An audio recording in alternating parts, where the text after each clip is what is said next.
Hello everyone, आप सभी का स्वागत है आपके अपने यूट्यूब चैनल पर। और आज के इस पर्टिकुलर वीडियो में हम बात करने वाले हैं एसएससी सीजीएल 2022 का जो मेंस का आपका पेपर लगने वाला है उसके रिगार्डिंग। इसमें कई जो प्रॉब्लम आ रही है उसके बारे में बात करेंगे। तो सबसे जो ज़्यादा प्रॉब्लम आ रही है वो आ रही है मॉक टेस्ट में नंबर नहीं आ रहे।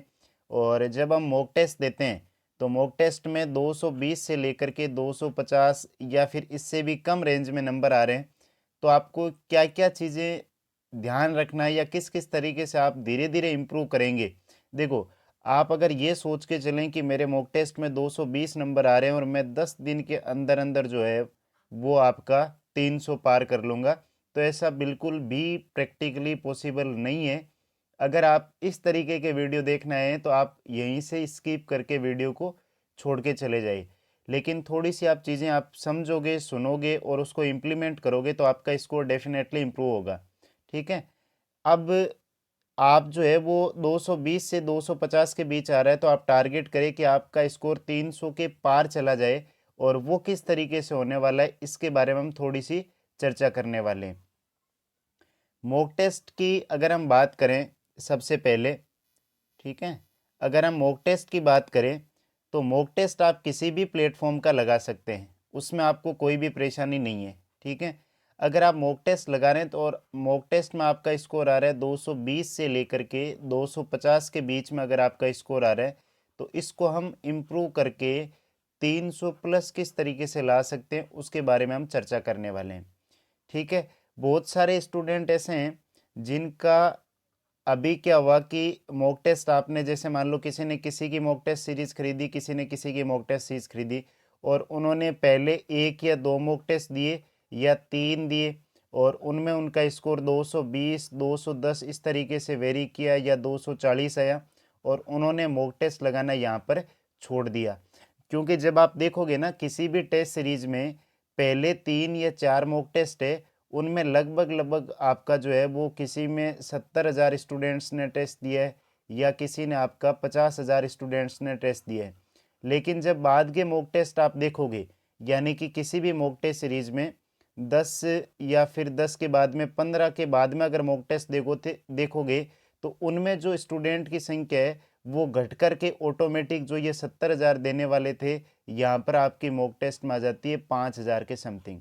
तो इसका मतलब क्या हुआ? इसका मतलब ये है कि आपको सिर्फ और सिर्फ मॉक टेस्ट तो आपको देने ही है। ठीक है। अभी आपका स्कोर जो है वो अगर आप कम आ रहा है तो आप मॉक टेस्ट जो है वो रोज यानी कि डेली बेस पर नहीं लगा करके, डेली बेस पर नहीं लगा करके आप एक दिन छोड़ करके एक दिन मेंस का मॉक टेस्ट लगा सकते हैं। आप में इसमें कितना टाइम किल होगा? तो अगर हम बात कर लेते हैं 2 घंटे और 20 मिनट का मॉक टेस्ट में टाइम लगा और इसका अगर आप एनालिसिस करोगे तो 1.5 घंटा इसका एनालिसिस का मान लो।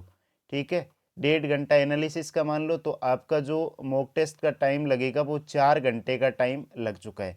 अब 4 घंटे के बाद में आपको चीज़ें इंप्रूव करनी है। ये एक दिन छोड़ करके एक दिन आपको मॉक टेस्ट लगाने हैं। एक दिन छोड़ के एक दिन मॉक टेस्ट लगाओगे तो एक दिन के आपके 4 घंटे मॉक टेस्ट में चले जाएंगे और दूसरे दिन के जो 4 घंटे हैं वो आप क्या करोगे, धीरे धीरे अपनी जो चीज़ें कमी रह रही है, जहाँ पर मॉक टेस्ट में आपको दिक्कत आ रही है कि हाँ इस सेक्शन में कमी आ रही है, तो वहाँ पर आप धीरे धीरे उसको इम्प्रूव करना स्टार्ट करोगे। अब यहाँ पर क्या है कि मैथ्स, ठीक है, जैसे बहुत सारों के मैथ्स में प्लस रीजनिंग प्लस इंग्लिश, ये 3 सेक्शन तो आपके चल रहे हैं। जीके वाला सेक्शन अब कई मॉक टेस्ट में देखते हैं तो वो बहुत ही वाहियात तरीके से पूछा जा रहा है। तो जीके के सेक्शन में आपको सिर्फ और सिर्फ क्या करना है, इन चारों ही सेक्शन में प्रीवियस ईयर को आधार बना करके ही चलना है। मेन चीज़ आपकी क्या है, प्रीवियस ईयर को आधार बना करके चलना है। अब मैं चारों की अलग अलग स्ट्रेटेजी आपको बता देता हूँ। देखो, अगर हम पहला सेक्शन की बात करें तो आपको क्या करना है, एक दिन छोड़ करके एक दिन आपको क्या लगाना है, मॉक टेस्ट लगाना है और मॉक टेस्ट का एनालिसिस करना है। तो इसमें आपके टोटल जो टाइम लगेगा वो लग जाएगा 4 घंटे।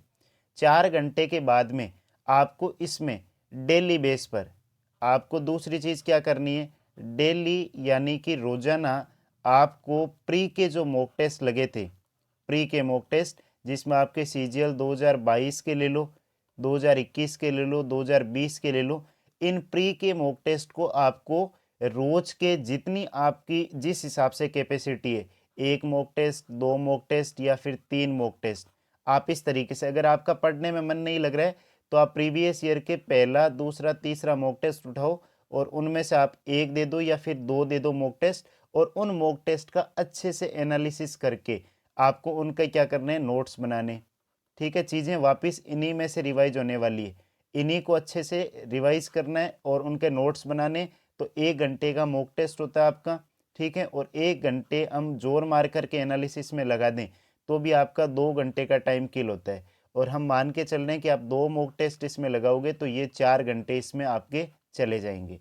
ठीक है, फिर आपका जो भी सब्जेक्ट कमज़ोर आ रहा है उसमें जैसे आपको जीके के सेक्शन में क्या करना है, जीके के सेक्शन में एक तो आपको करंट अफेयर का रिवीजन करना है। ठीक है, दूसरी चीज़ आपको इंग्लिश में क्या करना है, इंग्लिश में आपको रोज का आधा घंटा जो है वो आधा घंटे के आसपास आपको रीडिंग को देना है, और आधे घंटे आपको क्या करना है, उसके वोकेब को, पोर्शन वाले वोकेब का जो पोर्शन आता है वो यहीं पर कवर होगा, वोकेब का यहीं पर भी कवर होगा। और आधा घंटा आपको जो भी आप बुक या थ्योरी की जो पढ़ रहे हैं, जो प्री में आपने पढ़ना स्टार्ट किया था उसके ऊपर आपको रिवीजन के लिए लगाना है। और मैथ्स अगर आपकी ज़्यादा ही कमज़ोर आ रही है, ठीक है, तो जो चैप्टर आपका कमज़ोर आ रहा है उसको अलग से पढ़ोगे आप, उसको अलग से पढ़ना है। और उसकी प्रैक्टिस के लिए क्या करना है, प्रैक्टिस के लिए उसी चैप्टर को आपको प्रैक्टिस करना है। ठीक है, बाकी अगर आपका ठीक हो रहा है तो आप इस मॉक टेस्ट के थ्रू आपकी प्रैक्टिस होती हुई चली जाएगी। ये मॉक टेस्ट में आपको क्या करना है, सीपीयू के मॉक टेस्ट भी टारगेट करने हैं। ठीक है, सीपीयू के मॉक टेस्ट ये आपको डेली बेस पर करना ही करना है। ठीक है, मॉक टेस्ट वाला एक दिन छोड़ के एक दिन करोगे, और अगर इस तरीके से ये वाला पोर्शन अगर आप 15-20 दिन में एक सेक्शन खत्म कर लेते हैं, जैसे 2022 के आपने मॉक टेस्ट लगाने स्टार्ट किए और 2 पेपर आप डेली का कर रहे हैं, इसमें आपको चारों सेक्शन करने हैं, ध्यान रखना, मैथ नहीं, इंग्लिश नहीं, रीजनिंग नहीं, जीके नहीं, चारों के चारों सेक्शन करने हैं। और चारों के चारों सेक्शन करोगे तभी आपका बेनिफिट होने वाला है, नहीं तो कोई बेनिफिट नहीं होगा, क्योंकि मेंस में जो है वो चारों के चारों सेक्शन आने वाले हैं। अब इस तरीके से आप अगर इस पर प्रैक्टिस करते जाओगे, काम करते जाओगे, और 2022 के आपने पेपर खत्म कर लिए और अच्छे से जीके वाला पोर्शन और इंग्लिश वाला पोर्शन एनालिसिस करके उसके आपके नोट्स बना लिए जो आपने टेस्ट दिया उसके, तो आपका जब वापस से मॉक टेस्ट आप लगाओगे तो आपका 15 दिन के बाद में सीधे सीधे आपके 20 से 25 नंबर जो है वो बढ़ने स्टार्ट हो जाएंगे। जैसे अगर आपके मॉक टेस्ट में 220 नंबर आ रहे थे, 220 नंबर, तो ये आपके सीधे सीधे 245 के आसपास आपके मॉक टेस्ट में नंबर आने स्टार्ट हो जाएंगे। फिर आप एक सेक्शन उठा करके 2021 का कंप्लीट करोगे या सीपीयू के पेपर कंप्लीट करोगे और उनका अच्छे से एनालिसिस करके और उसको आप 1 बाय 1 क्लिक करके जाओगे, तो ये आपका प्रोसेस में फिर से 15 दिन का टाइम लगेगा, फिर से आपका 20 नंबर बढ़ना स्टार्ट हो जाएगा, नहीं 265 270 आपका मॉक टेस्ट में स्कोर आने लग जाएगा। इस तरीके से धीरे धीरे करते जाओगे और 45 दिन के आसपास, यानी कि 40 से 45 दिन के आसपास आपका जो स्कोर है वो लगभग आपका 280 290 295 इस तरीके से क्रॉस करने लग जाएगा। और यहाँ से आपका जो कॉन्फिडेंस है वो ऑटोमेटिक जो है वो इंक्रीज होना स्टार्ट हो जाएगा। ये आपको इसमें अपनाना है, तब आपकी चीज़ें इंप्रूव होना स्टार्ट हो जाएगी। जैसे आप क्या करते हैं कि 220 आपके मॉक टेस्ट में नंबर आए, आप मॉक टेस्ट को तो यहाँ से छोड़ना स्टार्ट कर देते हैं और अब आप क्या है, किताबें उठा करके किताबें पढ़ना स्टार्ट कर देते हैं। तो किताबें पढ़ोगे ना तो उसमें आपको ये चीज़ पता नहीं चल रही है कि जो पुराने पेपरों में प्रश्न पूछे गए थे वो कहाँ से पूछे गए थे, ये आपको पता चलेगी यहाँ से।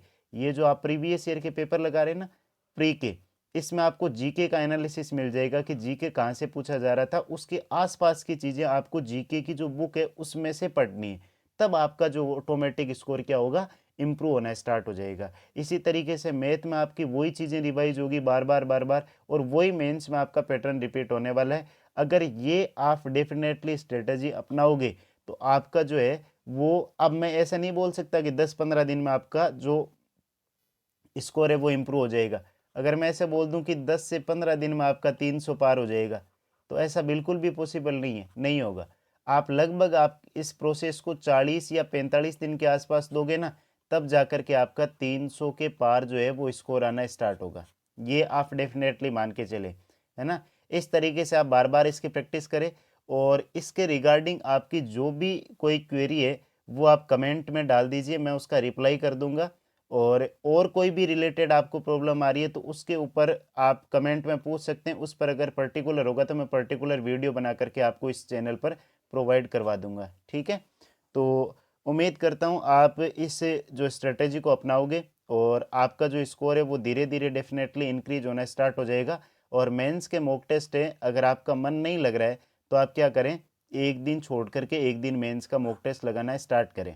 ठीक है, और जब हम 300 के ऊपर की बात कर लेते हैं, किसी भी प्लेटफॉर्म पर अगर 300 नंबर आपके आ रहे हैं ना, तो आपकी रैंक जो है वो डेफिनेटली 1000 के अंदर आने के पूरे पूरे चांस है। 300 प्लस स्कोर अगर आ रहा है तो 1000, क्योंकि आप मॉक टेस्ट लगा के देखोगे ना तो 230 के आसपास अगर आपकी 14,000 के आसपास रैंक आती है।